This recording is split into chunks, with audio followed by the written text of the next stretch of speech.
Doc was saying that first, or the play that he called out of the timeout that then sort of led to your burst down the stretch, and you really wanted to won the ball and you wanted to take the shot. Can you just take us through what your mindset was in that moment, and then maybe how it allowed you to score and help with the team to win? Yeah, I think we got a timeout. It was like 4 minutes left, and Sam came up to me and he said, "You don't want the ball. Like, you just passing to Joe and getting out the way. Like, come on, man.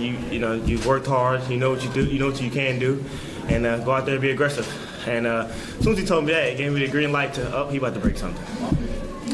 But as soon as he told me that, it gave me the green light to be aggressive. And I came down. I missed a floater. It was a good shot, but I came right back to it. Went left, made one, and then once I saw one go in, I felt pretty confident. What's like going through your mind when you're making a run like that, especially in the playoffs on the road? Like, is there anything even going on in your mind, or you're just so locked in? And it's just win. Just like I knew this was going to be a hard game. We talked about it. We got up, pretty good convincingly, but we relaxed. We can't do that. And Coach Doc and PJ Tucker was on us big time about it, just because they knew we relaxed and we kind of gave in. They had to give us their best shot. And they did, but for us to rally, even after everything with the James situation, I don't know how much we ended up going down, but to rally back and win the game, it was big time. Tyrese, I apologize if this has already been asked, but what was your point of view on James and the flavor too, just what you kind of see on that play? Of the foul? Yeah. I mean, I honestly couldn't really see it, especially live on the bench. I couldn't see it. And then on the jumbotron, because the angle is kind of weird, so I really couldn't see it. So I didn't know exactly what happened.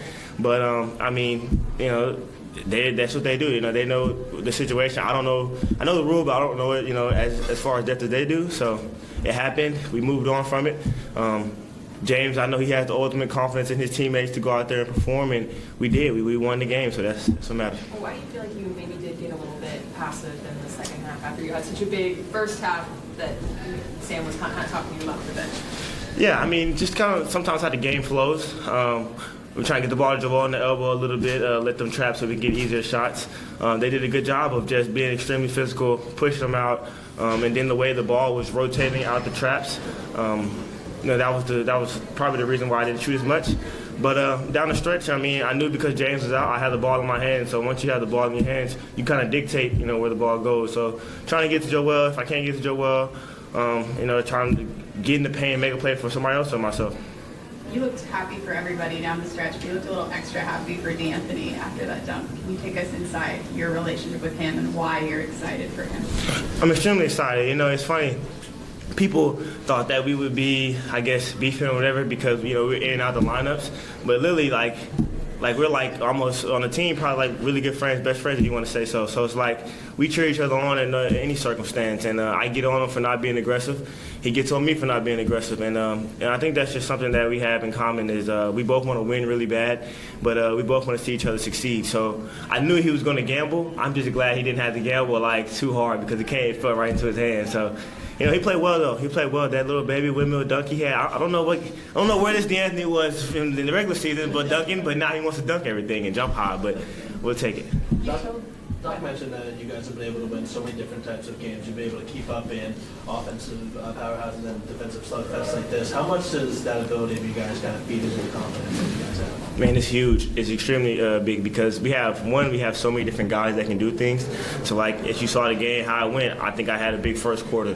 Joel, they still trapping him. So come third quarter when they went on their little run and we needed somebody to step up, James was out there and he stepped up. He hit some big shots. He hit some shots where the offense was stalled and the shot clock got late and he just created. He did some James Harden stuff and he hit some big shots. And like you said, we can rely on our defense to win games and then we can score with the best of them. We have weapons, we have depth, and we have a good system. So.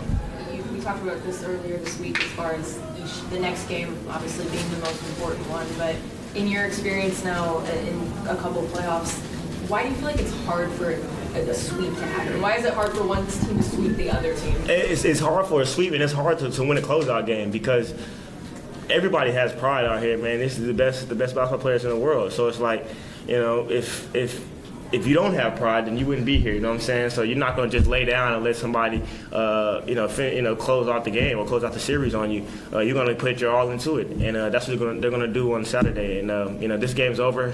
We're happy to win it, and we got to get ready to prepare. We got to be better, way better than we were. Really good first half, not so good third quarter. Finish it out, but we got to be better for 4 quarters next time. You've told the story a couple times of midway through your rookie year, you weren't playing, you went into Doc's office and told you were going to win a playoff game. Then you went and did. Now you've won a few playoff games. If you don't mind reflecting, can you sort of take us from then to tonight and what it feels like to be inside your head? Well, during that time, I was just highly confused. I went home and I told my uncle and my dad and my mom, and Doc called me into the office and told me I'm going to win a playoff game. I hadn't played in 2 weeks. Like, how did they even correlate?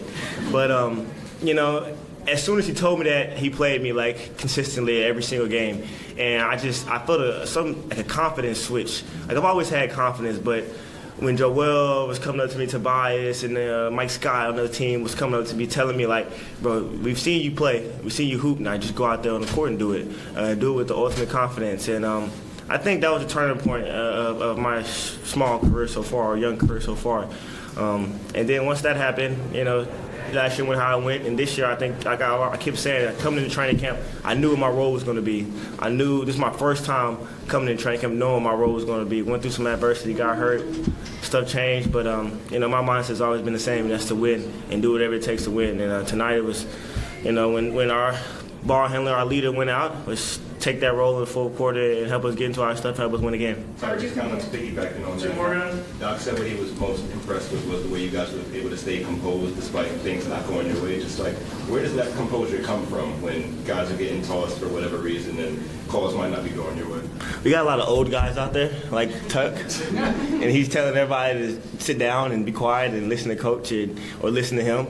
So you have that, and we have MVP, and he's the same way. He's demanding. You got Tobias, who's been in the playoffs before. Mel, who else was out there? A lot of different guys, and then you have me being young, but I feel old now because I've been out there playing with them. So when you have guys like that, then you have the coaching staff who's been there before.